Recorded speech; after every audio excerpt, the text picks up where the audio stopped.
Well, let's talk about today's stories. We're going to start off with the Home Secretary, Shabana Mahmood, will be announcing some major changes to the government's illegal migration. I know. Will this turn into a pre-Christmas nightmare for the Labour Party, who have had a difficult week, let's be honest, with tales of briefings and counter-briefings, leadership coup rumours and, indeed, a huge amount of scaremongering ahead of the budget on November the 26th.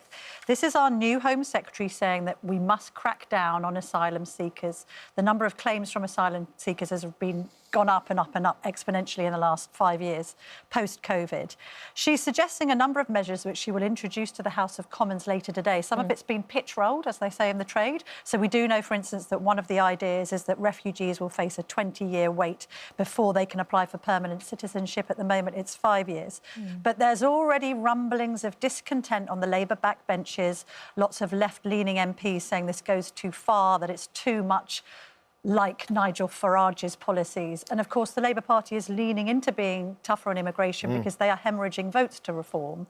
There are also concerns that if it doesn't come with leaving the ECHR, then this is not going to be easy to enforce. It will be subject to lawfare in the courts. Those who are facing deportation will be able to make claims under Article 8, the right to family life, even under Article 3, the right to not be subject to degrading treatment. So, yes, she is trying to answer the public's concerns, and any polling suggests that immigration is top of the list of the voters' priorities when it comes to what the government should be focusing on. But this is not going to be, pardon the pun, when we have stopped the boats in our mind, plain sailing. Gyles?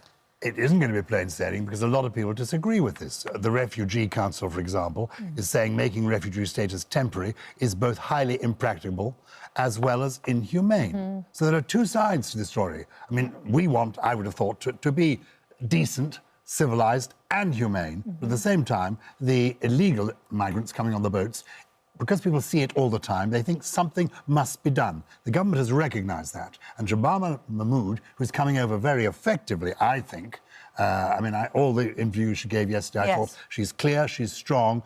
At least something seems to be happening, because the smash the boats, which smash the gangs, which was the government's original policy, doesn't seem to have led anywhere except to increased arrival of people on boats.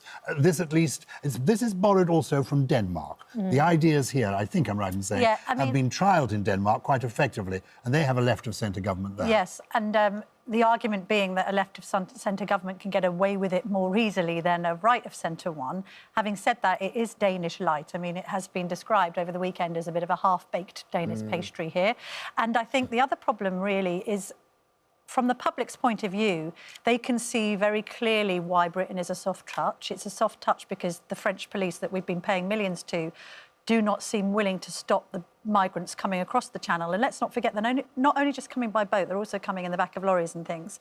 But it's also this sense that if you're going to offer people who arrive here illegally by dinghy, room and board, I mean, we heard this a lot on Remembrance, in the Remembrance commemorations. Hang on a minute, you can come here illegally, get put up in a 3- or 4-star hotel, get 3 meals a day, a mobile phone and all the rest of it. Meanwhile, we've got our own veterans sleeping rough on the streets.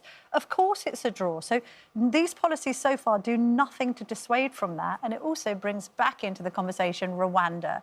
Would Rwanda have been a more effective deterrent had Labour stuck with the Tories' plan?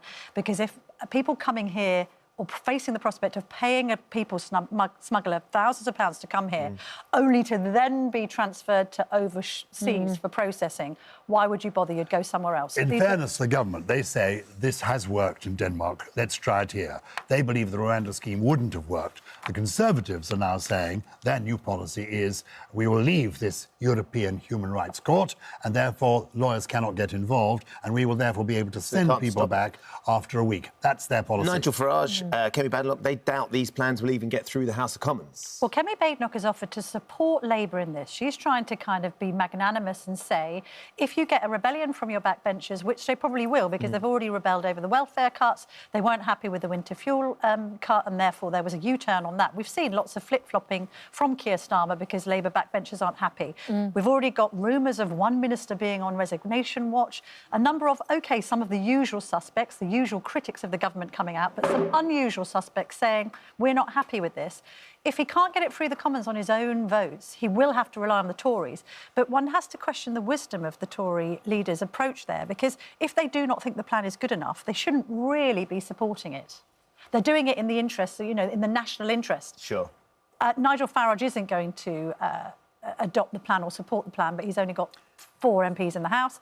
And he's now saying, you know, why doesn't Mahmood join Reform if she really wants to crack down on immigration? So it's the same kind of... It's interesting, though, because some of the, as you pointed out, Giles, when the Refugee Council is saying it's highly impractical as well as inhumane, the pushback on it from that side will be tangible. But the Refugee Council would say that, right? At any point when there is an attempt to crack down on asylum seeker applications, that is their stop response. But equally, the reality is that this is a very divisive issue within the government, and if the government want to try and make this work, they're going to have to try and get some of those people that are on the other side of it in their own party to come along. So whether they temper that in some way, Camilla, that will appeal to them more, something needs to happen, right? Sure.